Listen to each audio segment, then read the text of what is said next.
O Senhor dos Anéis.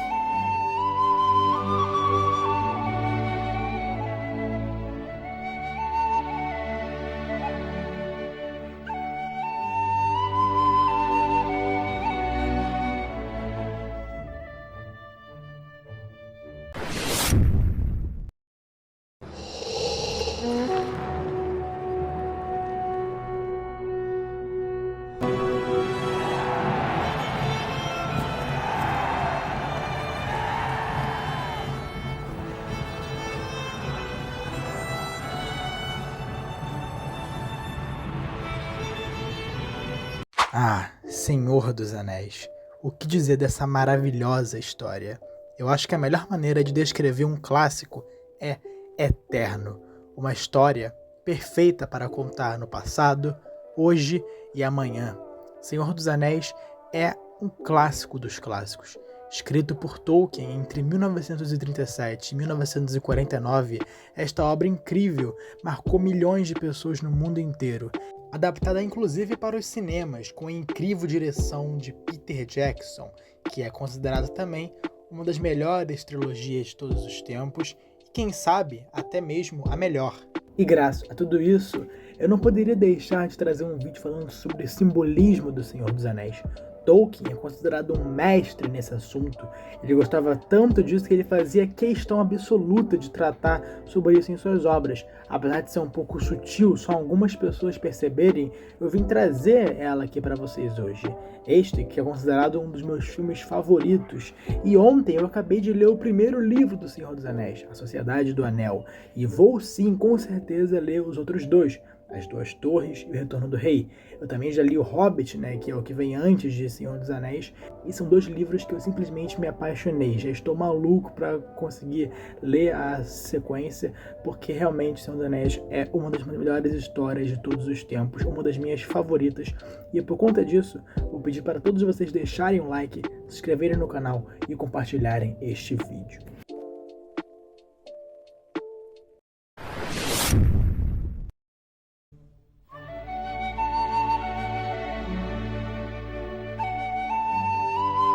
Senhor dos Anéis é uma história bonita.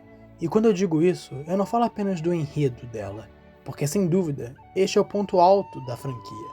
Mas quando eu quero dizer que é uma história bonita, eu me refiro à beleza natural. Tolkien, por essência própria, ele era um grande detalhista. A maneira qual ele descrevia os ambientes do livro era algo sem igual. Creio que nenhum autor em toda a história fez ou fará como ele. A maneira como ele descrevia o sol, a lua, as montanhas, os gramados, o amanhecer, a chuva, uma simples árvore, era coisa enriquecedora demais, belíssima demais. E isso retrata o nosso próprio mundo. Afinal, todo artista se inspira no próprio mundo real para criar um mundo fictício. E parece que a beleza do mundo de Tolkien é a mesma beleza do nosso mundo. Porque convenhamos, nós estamos cercados de coisas que, enfim, causam um certo desprezo, que nem esse tipo de prédio aqui. Sem dúvida, é uma arquitetura bem desagradável de se contemplar. Mas, sem dúvida nenhuma, o nosso mundo natural, ele é belíssimo. E Tolkien percebeu muito bem essa característica fundamental do nosso mundo e transmitiu na sua obra. Ora, como todo efeito é semelhante à sua causa, é óbvio que a beleza do nosso mundo precisa ser semelhante à beleza de um Criador ainda maior e ainda mais belo, o que se traduz principalmente na criação do Jardim do Éden.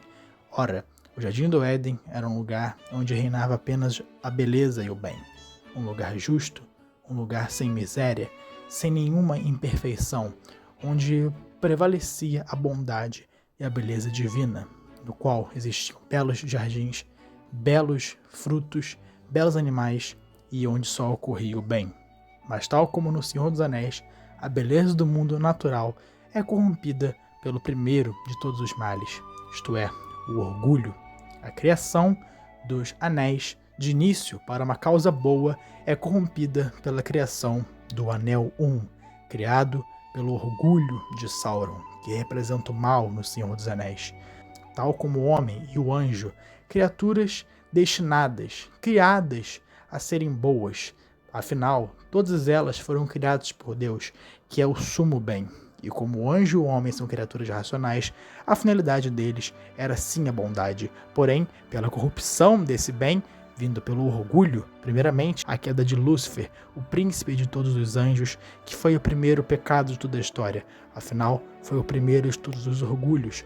E, em seguida, a criação do ser humano, também destinado ao bem, é corrompido pelo orgulho de Adão e Eva, no qual, desobedecendo a Deus, preferem sentir o prazer de comer o fruto proibido e assim também gozar de um conhecimento supremo e absoluto, coisa que só é permitida a Deus.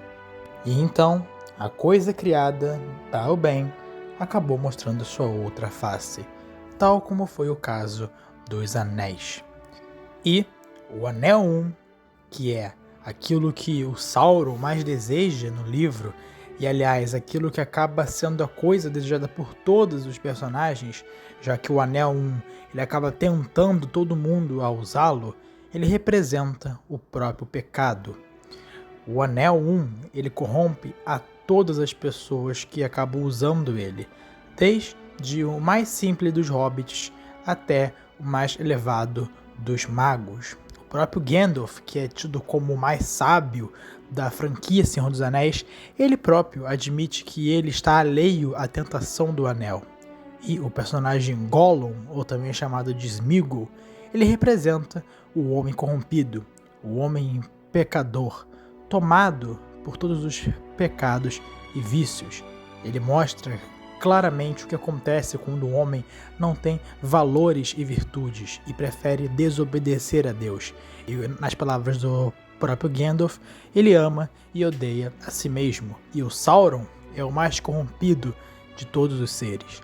Ele representa a própria maldade na série. Senhor dos Anéis é claramente uma batalha do bem contra o mal, mas não é apenas isso. Um detalhe importante é que o Sauron ele não foi um vilão com uma história traumática, com uma carga pesada e dramática por trás dele. Porque hoje em dia, na história de origem de muitos vilões, é comum nós vermos uma justificativa pelo fato dele ser mal.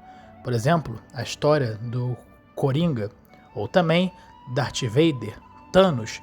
Todos esses personagens eles são tratados como os vilões de suas franquias. Porém, todos eles são tidos como um motivo para eles serem assim, uma razão para a maldade deles e o que faz a gente até sentir uma certa empatia por eles. E de fato, eu não nego que uma história complexa de vilão é uma coisa muito boa. Na verdade, eu até prefiro que seja assim. Porém, sinto que hoje em dia falta a história de um vilão que ele representa a maldade pela maldade. Afinal, muitos homens não têm motivo para fazerem o que fazem. Afinal, nas palavras do próprio Sócrates, o mal só existe porque não conhece o bem. Então, um vilão ele pode existir pelo simples fato dele ser corrompido, pela ganância, pelo orgulho dele. E tal é o caso do Sauron. Ele não tem nenhuma história trágica, só que mesmo assim ele é pura maldade. Afinal, o orgulho e o egoísmo dele fazem com que ele deseje o anel, pois assim ele ganha o poder. Isso é o que ele mais deseja na série. E para enfrentar o poder sombrio, existe o lado do bem, a comitiva, o lado que não quer que esse poder se exerça sobre todas as pessoas. E para impedir a existência desse mal e a vitória dele, raças que até mesmo não gostam uma das outras acabam se unindo unicamente para enfrentar este mal maior. Por exemplo, o caso do Legolas e do Gimli, que o primeiro é um elfo, o segundo é um anão, raças que por um tempo foram amigas, mas que depois, por um desentendimento, acabaram se tornando grandes inimigas. Só que para enfrentar Sauron, Gimli e Legolas se unem e no final da jornada se tornam até mesmo melhores amigos. E os dois acabam fazendo com que a raça de ambos se torne amigas novamente. Então, hobbits, humanos, elfos, anões e magos se unem justamente para enfrentar o Sauron. E tal, por exemplo, foi o caso de Cristo. Cristo, que era um judeu, vivendo num mundo onde na época acreditava-se que o Messias logo chegaria para enfrentar o Império Romano. Os judeus acreditavam que a raça deles, o povo deles, foi escolhido por Deus unicamente para a glória dele. Portanto, na visão judia, os judeus seriam o único povo que seria salvo e aceito por Deus. Só que os judeus, eles foram escolhidos para revelar a salvação que Deus destinou aos homens, no caso, o próprio Cristo. E esse mesmo Cristo uniu judeus e gentios, dizendo que ambos comerão na mesma mesa do reino dos céus. Afinal, na luta contra o pecado, contra o mal e contra o diabo, não é a importância dos povos que prevalece, mas sim a santidade de cada um. Então, por conta disso, judeus e gentios não mais têm uma diferença entre si, tal como a comitiva uniu povos diferentes para também enfrentar o mal, no caso, o Sauron. E outro detalhe importante que nós temos que ter em mente é que Senhor dos Anéis não tem propriamente um único protagonista. Por exemplo, no caso do Hobbit, era óbvio que o único protagonista era Bilbo Bolseiro, mas em Senhor dos Anéis, apesar do Frodo ter o principal arco, ele não é o único protagonista da história. Na verdade, nós podemos definir 3, que seria o próprio Frodo, o Aragorn e Gandalf. E, curiosamente, os 3 são praticamente o mesmo personagem. Eu não digo que eles são iguais, que eles têm as mesmas características. Porém, os 3, cada um deles representa uma característica especial de Cristo, a tríade da natureza de Cristo, que seria Cristo como sacerdote, rei e profeta. No caso, Frodo é o sacerdote, afinal, ele é o que faz os sacrifícios e as abnegações em prol do bem maior. Ele se encarrega do maior de todos os fardos, que é levar o Anel 1 até Mordor. Só ele e o Sam, mas ele é quem carrega o anel e ele é quem toma a atitude para si. A responsabilidade cai sobre ele por conta dele próprio. Ele toma a coragem e ele se assume como aquele que irá levar o anel para sua destruição. Gandalf é claramente o profeta, afinal ele é o elemento mais conservador da história. Ele carrega toda a tradição atrás de si. Ele é o mais sábio de todos os personagens e ele tem um elemento quase que místico, igual a figura do profeta. E Aragorn é o rei, afinal, sua raça, sua ancestralidade é nobre. Ele já é essencialmente um rei, tal como Cristo, que não é apenas o rei dos judeus, mas o rei de todo o universo, o rei dos reis. E cada um deles é como se fosse a figura do próprio Cristo, que enfrenta o diabo, que na história é Sauron. Só que Tolkien ele foi esperto, porque ele quis nos mostrar, mesmo que sutilmente, que ninguém será capaz de carregar um fardo maior do que Cristo carregou. No caso, quando ele redimiu todos os pecados pela sua paixão e morte na cruz. Afinal, apesar do sacrifício de Frodo ter sido necessário envolver muita coragem para isso, no final da história, quando ele chega a Mordor e está prestes a destruir o anel, ele acaba sendo tentado por ele e não consegue jogá-lo. Mas o heroísmo de Frodo não acaba aqui. Afinal, seu maior ato heróico não foi ter assumido a responsabilidade para si e ter sido talvez o personagem mais corajoso da série. Na verdade, seu ato mais heróico foi ter poupado a vida de Gollum. Afinal, na Sociedade do Anel, quando Gandalf diz que ele devia ter piedade do Gollum, afinal ele não sabia o papel que ele teria no desenvolver da jornada deles, quando Sam insiste várias vezes a Frodo para eles matarem o Gollum, Frodo tem compaixão dele, piedade, misericórdia, e essa mesma compaixão viria no futuro a fazer com que o anel fosse destruído, porque nas beiras da ruína, quando o Frodo ele acaba desistindo de destruir o anel, pois ele é tentado por ele, o Gollum acaba sem querer jogando o anel na sua destruição, e com ele a si mesmo. E assim, o ato heróico de Frodo trouxe o bem a todos, e a destruição de Sauron.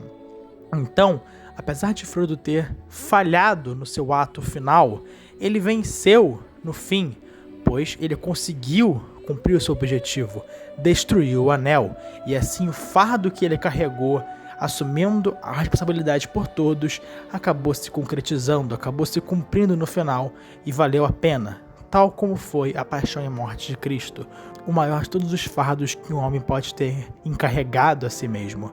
Afinal, sofrendo tanto, ele abriu a porta do reino dos céus e trouxe a chance de vermos o Pai novamente, tal como Frodo fez, assumindo a responsabilidade, ele deu a chance a todos de verem um mundo belo, justo e pacífico novamente, sem as garras do poder sombrio de Sauron. Então, gente, isso foi o que eu quis mostrar a vocês sobre o simbolismo genial de Senhor dos Anéis. E na verdade eu falei até bem pouco, porque Senhor dos Anéis tem tanta coisa pra falar que se eu fosse analisar aqui tudo realmente, eu acho que esse vídeo não ia ter nunca fim. Eu ia precisar de uma live de 10.000 horas. Isso é só uma prova de quanto que essa história ela é grandiosa. Senhor dos Anéis é sem dúvida uma das maiores histórias da humanidade.